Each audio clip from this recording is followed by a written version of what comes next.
Hi there, I'm going to start a series on how to make some doll caps, some winter caps for your dolls.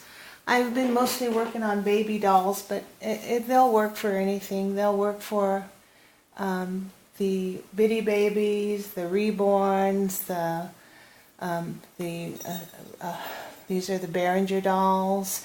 They'll work for the 18-inch dolls. And they all start the same way. They all start either split in half like this so you can stick ears over here, or plain like the white one here. This is not a bitty baby. This is a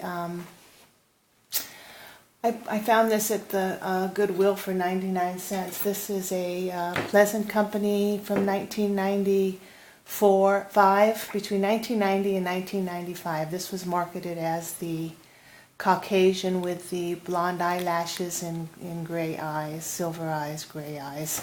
But when I saw it, it had Pleasant Company number 14 on the back. So I'm not sure if the newer version of the Bitty Baby is the same as the Pleasant Company, but their heads look almost similar, but I've only seen them in pictures. I haven't seen them in person. You can actually use this too just for making earmuffs, so if you just want to make earmuffs you can do that too, but it's pretty standard. You're just going to measure where you want the hat to sit around the doll's head and put batting in it. This is the fluffy fleece on this one, but that's basically the start. So you get that like that, and then as far as how you want to work it on the inside, this is you know, when you're making doll socks and you end up with the heel part of the sock and you have all that left over, you don't know what to do with it.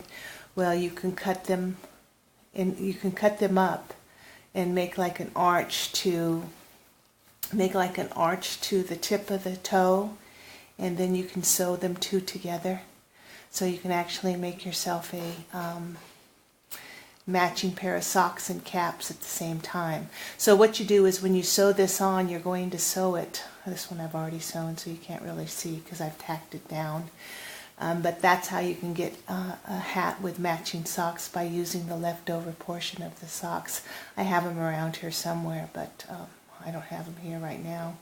Okay, this is another version. I'm still working on this one.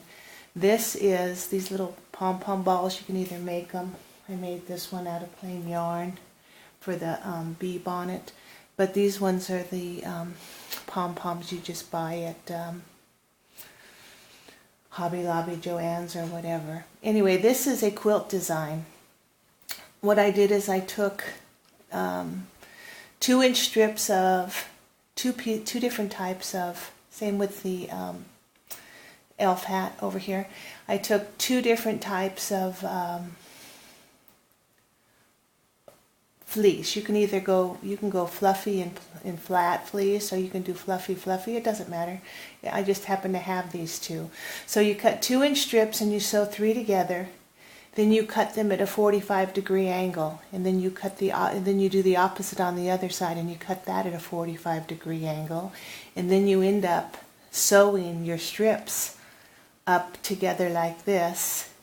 And then you sew them in a circle, and you cut off the bottom of the diamonds that come down here. As far as the top of the diamonds go, you can sew them together to the point like that, and you're going to end up with a fluffy hat. And then you can just take your pom-pom and sew that on the top.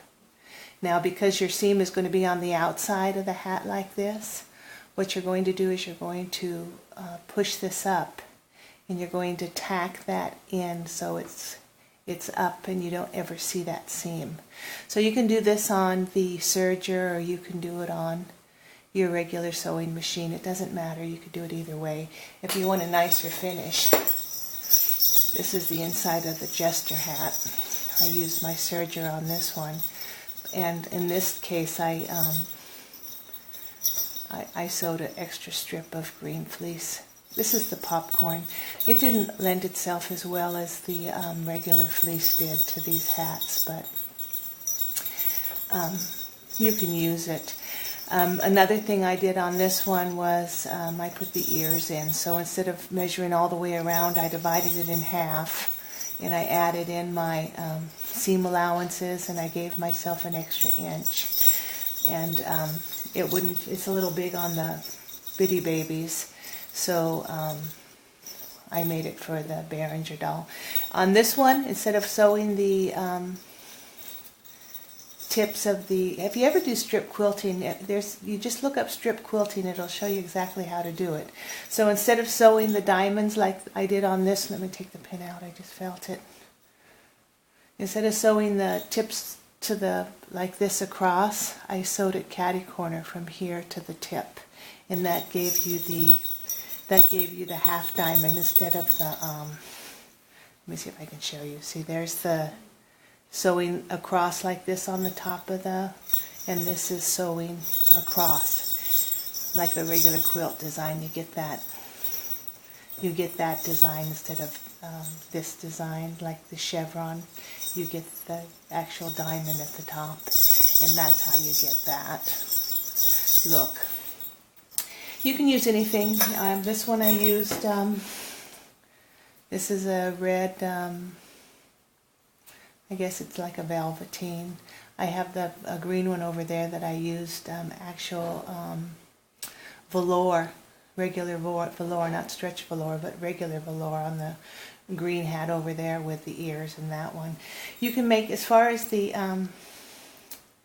if you're going to make like a Santa hat, you can make your tails as long as you want, but I've discovered that when your dolls are little, these long tails don't look that cute, so you're probably better off keeping your tails a little bit shorter. So that's those ones. And this one is, this doll is a reborn. I paid 99 cents for this one too, somewhere between here and California. I don't exactly remember where I found him, but he didn't look like this. Somebody had, this is an Anna Carter from 2005. Somebody had ripped his eyelashes off, so he had a bunch of gook in his eyes, and so I took a makeup applying Q-tip, the ones with the sharp points, and I got it a little bit damp, and I got all the glue residue out of his eyes. He also had a toupee on that was hanging halfway off. It's a hair piece for dolls. But he looked more like this with long blondish red eyelashes. He had a hair piece like this. His name's Josh. He's called Baby Josh. He was designed by, what was her name? Anna Carter. He's signed and dated on the back. You can find him still for sale. He's on eBay and other places. A lot of the times, though, they'll say that he's got a black mark on the back of his head. Well, when they numbered these babies, they numbered them in a felt pen. And when it got really hot, when it got wet, it spread and it looks like a big old black smudge on the back of his head.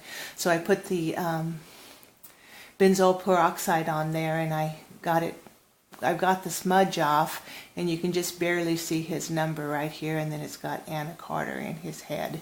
But you could still see where his toupee was on, because you see gold all the way around his head like this. When I found him, he was like half off like this. It was hanging like this. I mean, he looked like a disaster. But once you clean him up, he's not a bad looking baby.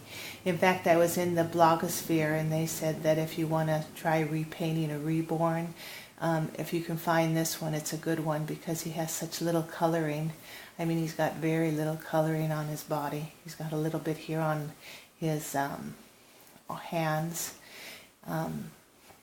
His mouth is very little. He's got very light eyebrows.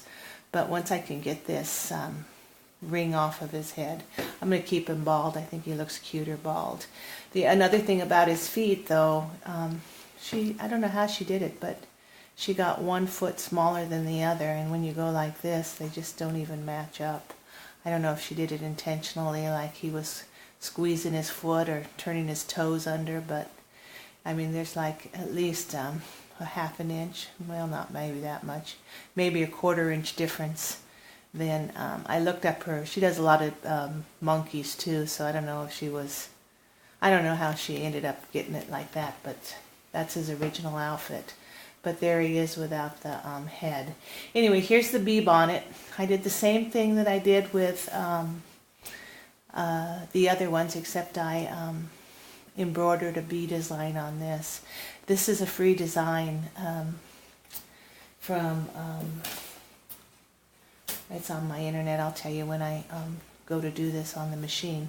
But it has a long tail on here, but I took the tail off so I could get the little design. It's still a little big for this, but it looks cute once it's on. But I set it up. See, when I did it, I wanted it over here when I put it on the baby, and it ended up to be right in the middle. But the same thing with the on this one, I just did, instead of doing a quilt design, I just did strips of fleece. So, and then I made the bottom a little bit longer than the top pieces, so I could, when I turn this around, it would look normal. You'd see the hat. But I'm going to do it again because I'm not crazy about the way I did that. I think I did the inside a little too tight. So I'm going to make the inside a little bit wider so it's not as tight on the doll's head. Let me see if you can see that. I think it would look better if it was more fluffier. So we'll see what happens, but I'll try it again. Do it on camera. So, and then I made this little pom-pom out of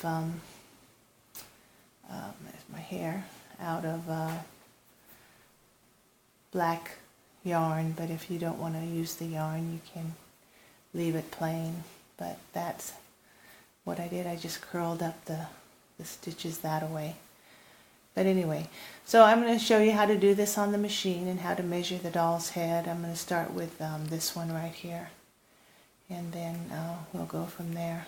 But there's baby Josh, and we'll get started. Okay.